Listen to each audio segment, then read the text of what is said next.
Tonight, students plan for education after college. Plus, Chicago takes to the Trojan stage. Stay tuned, Troy. Trojan Vision Nightly News starts now.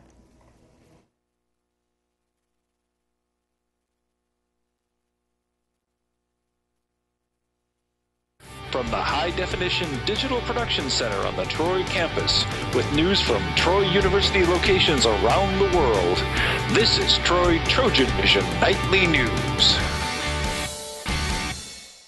Hello and welcome to Troy Trojan Vision Nightly News, February 27, 2013. I'm Deatra Montgomery. And I'm Bailey Majors. Thank you for joining us this evening. Besides getting ready for Higher Education Day, Troy University Student Government Association had a lot on their agenda this week. Judson Garner has more.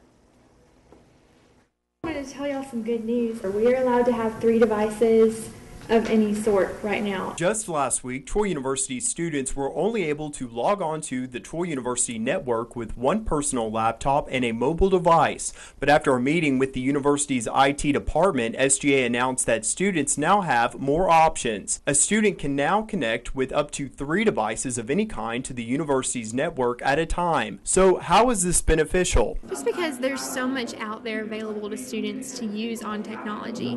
Apps on iPad, on an iPhone, Kindle, Nook. And so it's great that we can take advantage of that. And so the more devices we can have, the more we can take advantage of that on those devices. All opposed? Nay. Is the opinion of the chair that nays have it? And they do. A noteworthy topic brought up in Tuesday night's SGA meeting in Howe Hall was a bill that actually failed to be placed on docket. But many SGA senators have an interest in establishing a Trojan trolley. The university highly encourages the mature management of alcohol consumption and does all within its power to prevent the likelihood of its students driving under the influence of alcohol.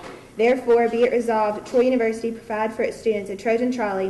I think that this is something the students really want, and if we don't persist in it, if we don't keep bringing it up, then it's never going to get done. And we'll have more on that if it does develop, but now on to what the SGA is actively doing. Significant safety issue regarding the need for a stop sign facing east on Collegedale Street at the exit of Clements Hall driveway. Is this going to be funded by the university or the city? It will be the city as far as we're aware. A stop sign will be placed at the Clements Hall exit sometime within the spring semester. Judson Garner, Troy Trojan Vision News. In addition, the International Bilingual Organization got the nod from SGA this week. The organization works much like Troy University's Conversation Partners programs, but its purpose is to mainly focus on communications between non-English languages. For some college students, the learning ends when they get their bachelor's degree, but for others, they want to go on to the next level. Troy University gave students a look at what options are available here at Troy. Jamarla Phillips has the story. Tuesday afternoon, Troy University held its first graduate recruitment fair in the Trojan Center ballrooms. The fair is for upcoming May graduates who are receiving their bachelor's degree from Troy University. We have lots of degrees that will help them move forward in their careers.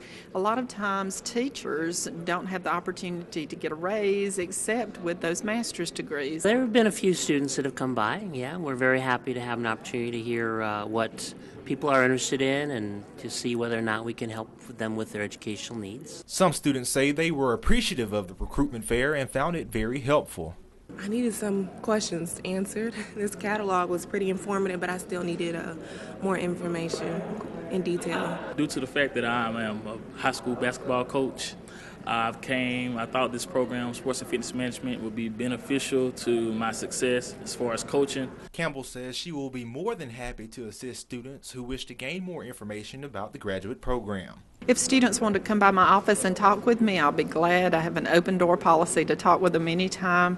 I'm in 111 Adams Administration Building. If they want to go online to troy.edu, if they'll just click on mytroy.u, and it'll take them right into the grad school process. Jamarla Phillips, Troy, Trojan Vision News. If any students are interested in graduate school opportunities but were unable to attend the fair, they can visit the Graduate Admissions Office in the Adams Administration Building, room 111. This Friday, Troy University's fraternities and sororities will show off their fancy footwork in the annual Black History Month Step Show. But this afternoon, students got a little preview. Amanda Ford has the details. The outside of the Trojan Center looked more like a party Wednesday afternoon. That's because Alpha Phi Alpha Fraternity and the National Guard paired up to hold Quad Jam. Yeah, we're just doing like games, and we're giving away pizza, and we've got some stepping going on with the Qs and the Alphas, and we're just having a good time, I guess. Many sororities and fraternities presented their step routines, handed out free pizza to students on the quad, and played some basketball. We just wanted to make an environment, to hang out outside of classes. Troy University doesn't really have much that happens outside of class, so we just having a little DJ and music. The Alphas work to promote their 3-on-3 basketball tournament and the annual Black History Month Step Show. Hosting a 3-on-3 tournament that will be this Saturday, March 2nd, at the Rec, and it's a free sign-ups and free prize giveaways, free T-shirts going to be there. For those interested in participating in the 3-on-3 basketball tournament, it is not too late to sign up. If you ain't sign up for the tournament today, you can come out anytime. They will have a table in the TC, and they have iPads that you can sign up on. Amanda Ford, Troy, Trojan Vision News. The annual Black History Month Step Show will be Friday night at 7 in the Claudia Crosby Theater.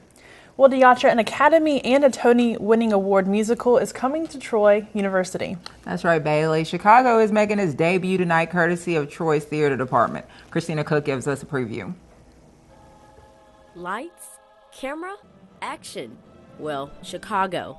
Thursday, February 27th, will kick off the Troy Theater Department's semester musical rendition of the award-winning film and play. Chicago is a big fiasco production. It's incredible. There's lots of conflicts for lots of different characters, just about every character.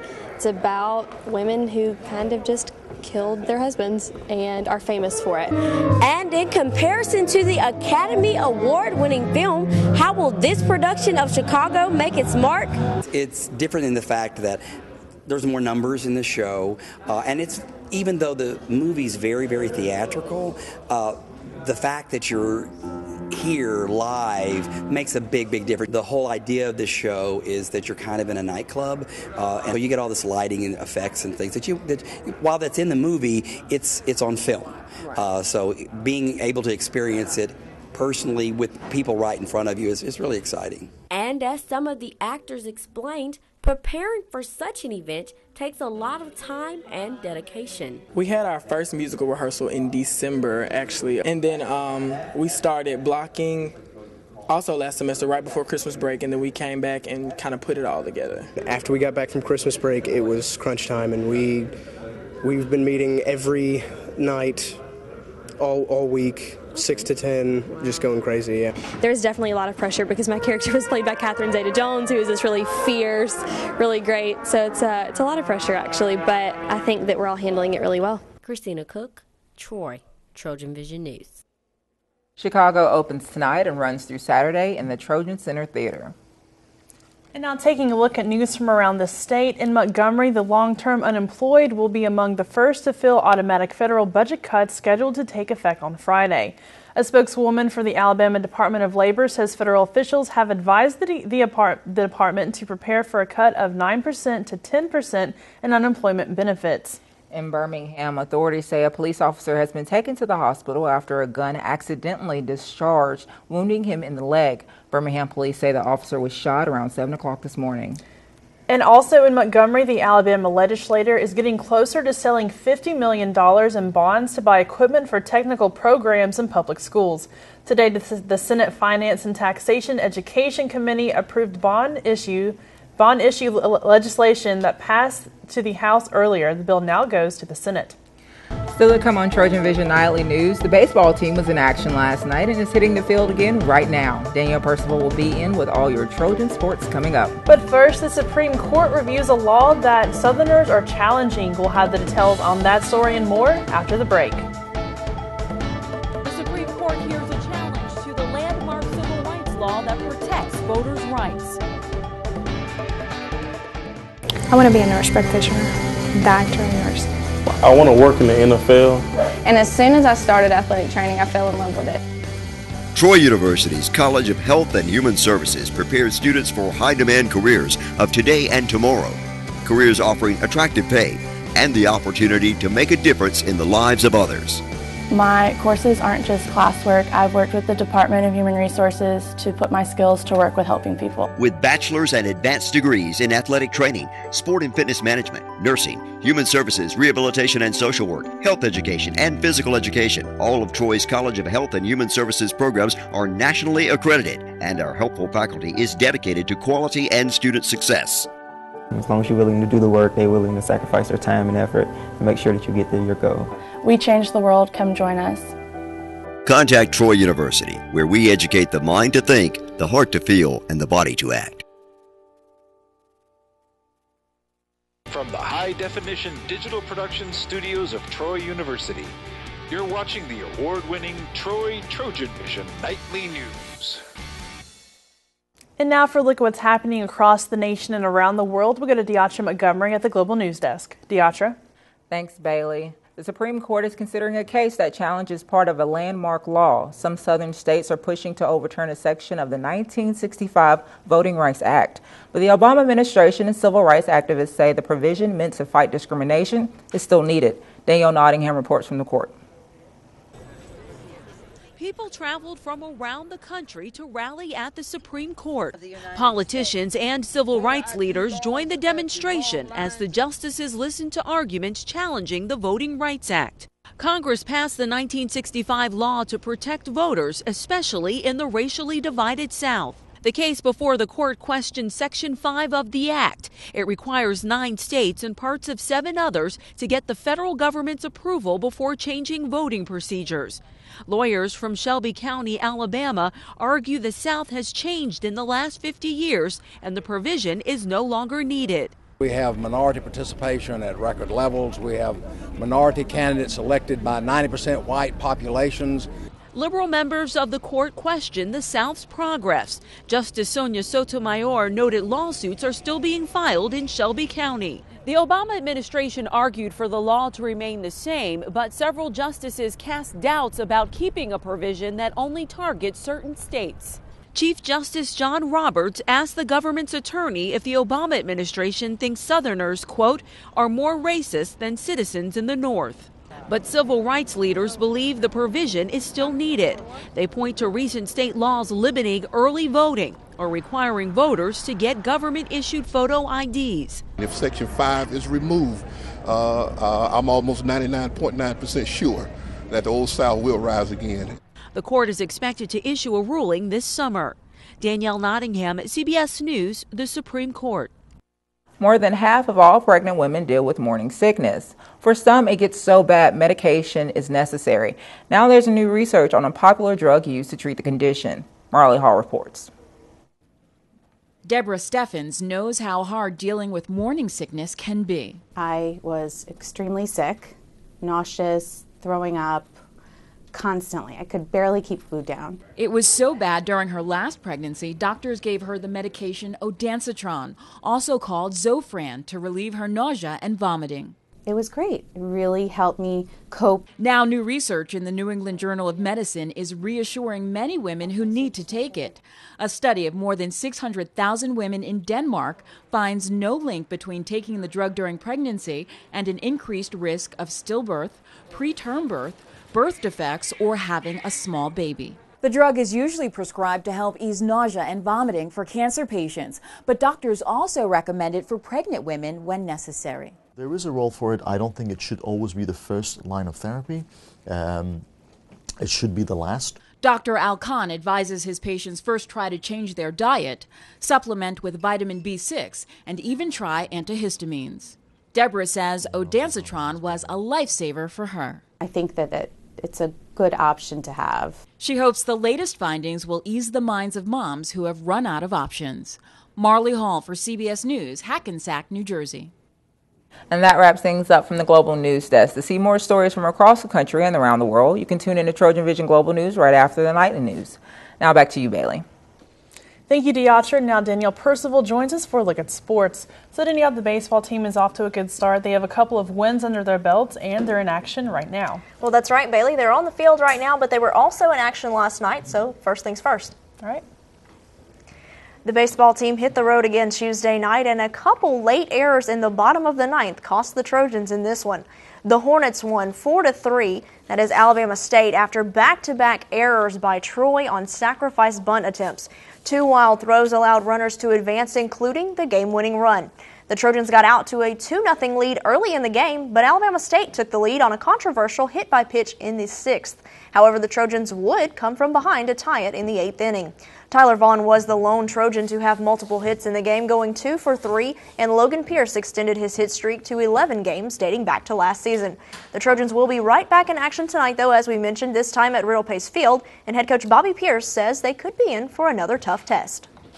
I think we're just going to have to pitch really well to keep the, you don't want to walk people when they can steal a bag and then a single scores a run. So I think both teams will kind of mirror each other. I haven't seen Jackson State in a number of years. From the reports and what I see, I think they're going to be similar to Alabama State. First pitch against Jackson State was at 5 o'clock, and at last check, the game was still scoreless with the Trojans up to bat in the bottom of the first. Tomorrow night, the men's basketball team will hit the court again against the league-leading Blue Raiders.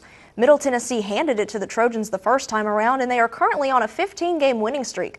The Trojans have not won a home game or a game at all since FIU, which put head coach Don Maestri at win number 499 in his career at Troy, still on the search for 500. The Trojans have lost 3 straight, and Maestri knows his team will be facing another tough test tomorrow night.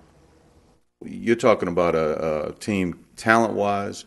Stayed positive, and the games that we've had where we've need leadership, many times different ones have stepped up, and Sarah McCapian is playing some of her best ball right now, so we're proud of her. Some of our other seniors have been out with injuries. Sophie Kleeman is out for the rest of the season and that kind of thing, but they're doing a good. You're talking about a team talent-wise, physical, SEC-type team who I think will get an at-large bid. Even if they don't win our tournament. I mean, they're ranked 27th in the nation right now, the top 27 teams. The rematch between the Blue Raiders and the Trojans will be tomorrow night at 7:30 as part of a doubleheader with the women. And speaking of the women's basketball team, they are taking on the Blue Raiders as well, but it's not the Trojans who will be looking for revenge. Troy beat Middle Tennessee for the first time in series history earlier this season, and arguably the Trojans' biggest victory this year. The game went into overtime with the Trojans coming out on top 74-70, thanks in large part to Joanna Harden's 27 points. Middle Tennessee had won 12 straight at that point, and the Trojans had won 2 of 3. Head coach Shanda Rigby said the leadership of her seniors has been crucial this season. They've stayed positive, and the games that we've had where we've need leadership, many times different ones have stepped up, and Sarah McCapian is playing some of her best ball right now, so we're proud of her. Some of our other seniors have been out with injuries. Sophie Kleeman is out for the rest of the season and that kind of thing, but they're doing a good job for us, and we want to send them off on a good note. Trojans have the opportunity to complete this season sweep tomorrow. Tip-off is scheduled for 5:15. So Deatra Bailey, if you're on campus, time to get out there and support the baseball team as they're in action right now. Hopefully, being back at home, maybe they can put another win in the books. Absolutely. Always a good time to go watch some Trojan athletics, and best of luck to them. That's right. Thank you. Thanks. And still to come on TrojanVision Nightly News, we'll learn about the city's plans to build a playground that's accessible to children of all abilities. But first, we've seen cooler temperatures this week, and today was no different. Will we need some more layers for tomorrow? Courtney? Well, Bailey, it doesn't look like it's time to put those jackets away just yet, but I have more details coming up next in weather.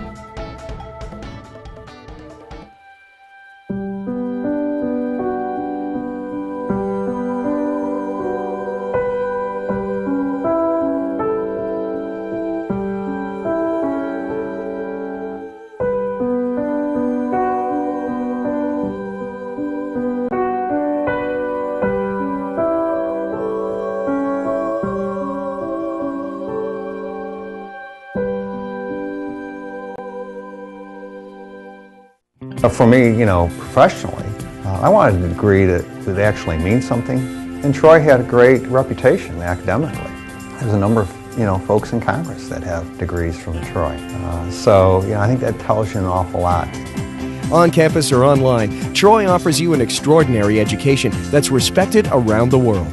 Troy University. It's all you need to know. I'm Rich Nugent, and I'm a United States Representative up in Washington, D.C., and I'm a Troy Trojan. From the high-definition digital production studios of Troy University, You're watching the award-winning Trojan Vision Nightly News. Now Courtney Addison joins us for a look at weather. Well, Courtney, view-wise, it's been very pretty, very bright outside, definitely compared to last week. But temperature-wise, it's been kind of chilly. What can we expect for the rest of the week? Exactly. Last week we had those gloomy days, lots of clouds and raining most of the time. But, unfortunately, it has been sunny. It's going to continue to be sunny for the rest of the week. But it is going to continue to get even more cooler and super chilly at night. But I have more on that a little bit later. First, let's take a look at our campus snapshot. Okay. Looking at our campus snapshot, it's a really pretty day outside. Not many clouds. Sun is still out, a little bit chilly. A light jacket will probably be okay for the rest of this evening. Again, looking at our current conditions for today, we had fair skies, temperature coming in at 63, dew point at 68, humidity at 40%, barometer coming in at 29.92 and steady, and winds coming in from the southwest at 10 miles per hour. Looking at today's statistics, we had a high of 63, a low at 39. There was no rain. Sunrise was at 6:23 a.m. and the sun should set around 5:41 p.m. Looking at temperatures from around the state, most everyone is seeing temperatures into the 50s and the 60s with partly cloudy skies all across the state for the most part. We have Mobile coming in at 63, Birmingham at 57, Huntsville at 53, Montgomery and Troy and Phoenix City all coming in around 62, and Dothan at 59. So it's going to be, it has been pretty chilly for today, but we have seen a lot of sunshine in our area. Going into our current temperatures around the southeast, most everyone is seeing temperatures into the 50s and the 60s. If we travel a little farther up north into Arkansas and Tennessee, they're seeing temperatures into the 40s. But if we travel even farther into the peninsula of Florida, they're seeing temperatures into the 70s, very spring-like temperatures.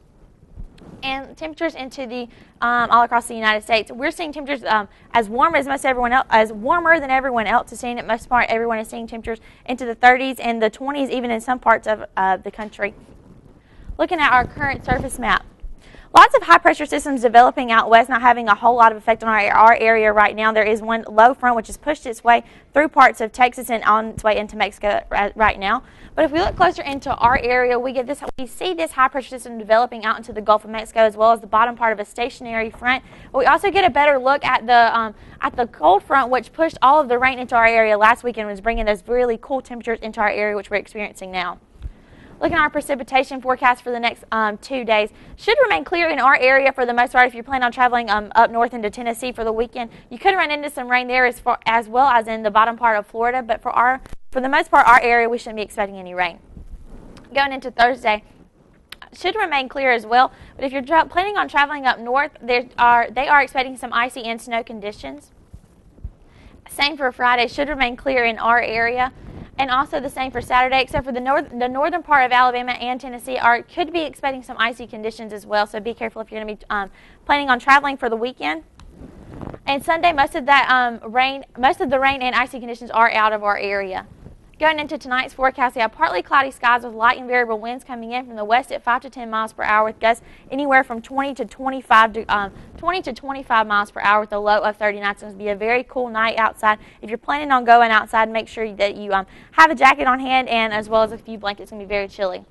Going into tomorrow's forecast, we have mostly sunny skies with afternoon clouds, winds coming in from the west-northwest at 14 miles per hour with gusts up to 25 miles per hour. So it is going to be a very windy day tomorrow, but for the most part, it should be sunny with a high of 60. So it's not going to be as warm as it was today, but it is going to be a generally warmer day. Looking at our 4-day forecast, we have Thursday coming in with a high of 60 with a low of 33, Friday high of 55, low of 32, Saturday high of 48, low of 31, and Sunday high of 50. For the most part, we are going to be seeing sunny skies throughout the rest of the week and into our weekend. Few clouds, but nothing nothing like we saw last week. So Deatra, Bailey, it's going to be a beautiful rest of the week and to our weekend. It's going to get a little bit chillier, so just make sure you keep your jackets out. Well, it'll be good that it's light outside, but definitely have that jacket to keep warm. Absolutely. Thanks, Courtney. Thank you.